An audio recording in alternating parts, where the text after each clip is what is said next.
Welcome everyone, it is Andrew here from AppleInsider.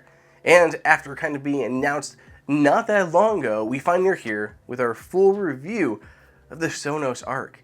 Now, this has been one of the most fun reviews to get to work on, obviously because we're doing what we kind of love, and that's video production and watching movies, just kind of sitting back and relaxing, kicking back with a lot of our favorite flicks to test out this amazing new soundbar. So let's go ahead and dive into this. We're not going to hit all the specs. There's a lot in the accompanying text article or in the announcement post. Everyone can look up specs. So we're going to try to hit some of the bigger important details as well as how this thing just overall performs.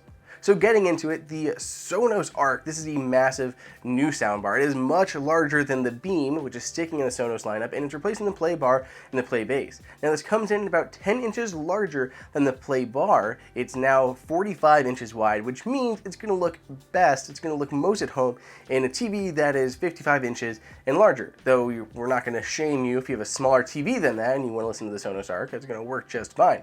Just going to be larger than your TV. So it's really whatever you're comfortable with as far as size goes. There is a huge curvature at the front, so that boxy design at the Play Bar. It's got like a 270 some degree arcing kind of facade on the front, that grill. It's all made out of that matte plastic, coming in both white and our black that you see here. Personally, I like the black, even though the white would go really good in our aesthetic. I really like the idea of just things kind of fading into the way and not being as distracting. And the huge, bright white bar might have pulled my eyes too much away from my TV, so for that reason, we went with the black version, even though with the Beam, we were rocking the white. Now, right out of the gate, Sonos made some important design decisions. So rather than like other soundbars that have multiple HDMI inputs, this has one HDMI input located on the back. That HDMI input goes to the ARC port on your TV. So HDMI ARC stands for Audio Return Channel. And with the new Sonos Arc, it actually supports eARC, or Enhanced Audio Return Channel, which allows for higher quality audio and more bandwidth through that HDMI cable, which is going to be important as you talk about the different formats that the Sonos Arc supports. So what that means, the biggest thing that means for you is it's very easy to install and set up because it's really just those two cables. It's your power cable and then your HDMI cable there. There is an Ethernet jack if you want to go that route, but we had no issues running it over wireless. But you do have to plug those two cables in, and that is it. The problem where that may come up is some people would rather plug things directly into the Arc rather than their TV. And you can't do that here. Everything has to run through your TV, with your TV essentially as the middleman between your devices, which could come into play if your TV does not support Arc or eARC. So you really just need Arc for the vast majority of playing back content. Even Dolby Atmos will work using standard HDMI Arc. But if you're trying to get Dolby Atmos through a Blu-ray player and you want the highest quality of all of that, you do need to use eARC, which is really TVs just from the last few years. So that can kind of come into play, and we'll go into that in a lot more detail in our accompanying text post, but it's really just something to be aware of.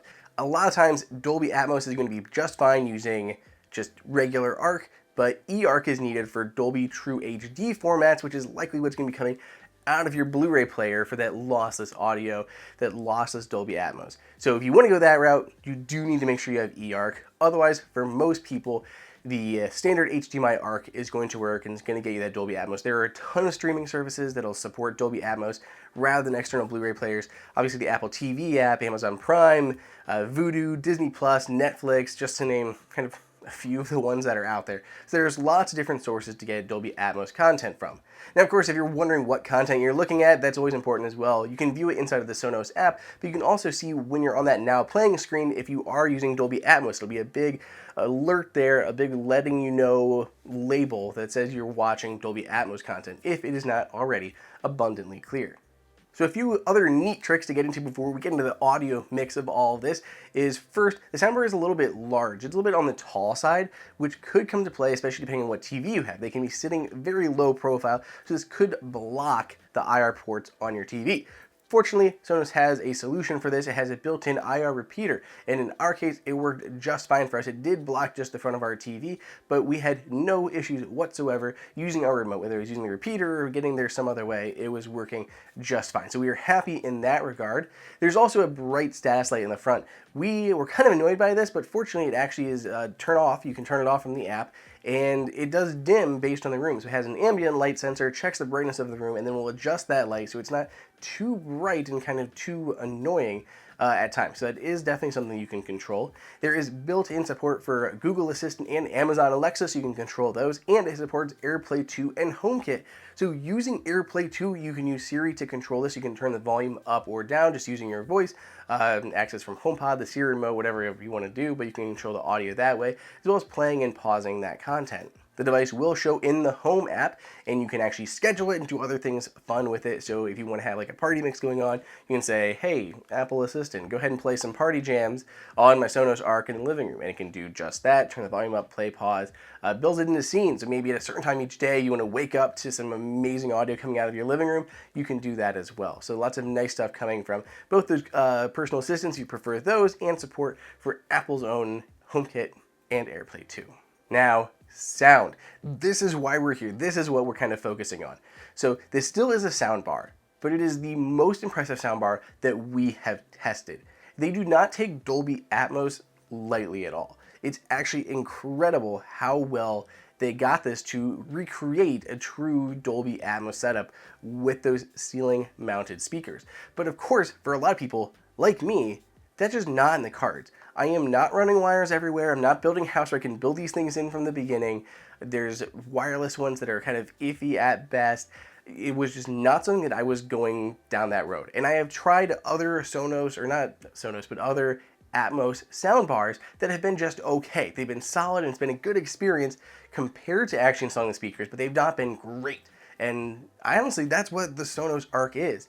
Now, it's going to depend on your room. So whatever room you're in, if you have a very open, spacious room with a double high ceiling, you might have issues. It's going to be much less surround in that regard because it's bouncing things off of walls. We tested the Arc in a few different locations, including a big room like that. And definitely when the room is bigger, it is not as spacious. So it still sounds great, still sounds amazing, but you lose a lot of that very fine pointed audio precision you would see in a more boxy, standard-sized room. Now, Sonos does do a good job of compensating for this. They use the True Play app or the True Tuning app, so you can go around and as you tune, you kind of walk around your room waving your iPhone with a microphone in the air, as well as in your sitting position, and it uses that to tune the Sonos Arc to where you sit and your room in general. So it definitely goes a long way in improving that, and it's only available right now on iOS and iPadOS. We've delved into a lot of movies for this review. We hit up Mad Max Fury Road, Hitman's Bodyguard, Bohemian Rhapsody, the latest Mission Impossible Fallout. We went through Mad Max Fury Road, just a ton of movies, a lot in that action genre, because we want to get that spacious audio from the explosions and helicopters flying overhead. And it was honestly incredible. In the opening scenes of Deadpool, as he's just kind of ridiculously going through this fight sequence, the way that some of the stuff is flying above you, it just really sounds immersive. Same thing with Mad Max Fury Road. That was an incredible one to hear. It just was so immersive as you're kind of going through those scenes. And between Mad Max Fury Road, as well as even Deadpool, and a few other movies that we saw, what was really impressive was having to go from the different points of audio, or loud audio and then silence, because when it has such a full sound like this, it feels very immersive. And then you go into these, enclosed spots, and you hear so much detail in that full sound, and you go into this small spot, and the audio kind of transitions, and the quiet sounds even louder. It's very impressive going from the Sonos Beam to the Sonos Arc. It is just far louder and has far more sub. There is 11 drivers in here, 8 woofers, 3 Silk Dome tweeters, and it is just incredible how full and how bass heavy this is. I personally did not find the need for an additional sub, though you can if you really want that extra oomph, and by getting a sub you're actually getting more mids out of your Sonos Arc because it's able to offload all the lows to the sub. But I didn't find a huge need for it, but if you do get the sub, you can move this to a 5.1.2 surround sound and add on the new Sonos sub to get additional bass there. But this had just incredible room-filling bass for just the soundbar itself. When compared directly to an actual Atmos setup, you do lose a little bit in the transition. Just like a little bit, because I don't have like real remote speakers in those far left corners, and I still don't actually have any mounted on my ceiling. But for me, who doesn't want to install those types of things, whether it's wires or other limitations, the Sonos Arc is the best thing that we found to an actual Dolby Atmos installed setup. It sounds amazing, has rich, full sound, incredible bass, and pinpoint precision, at least in the right rooms.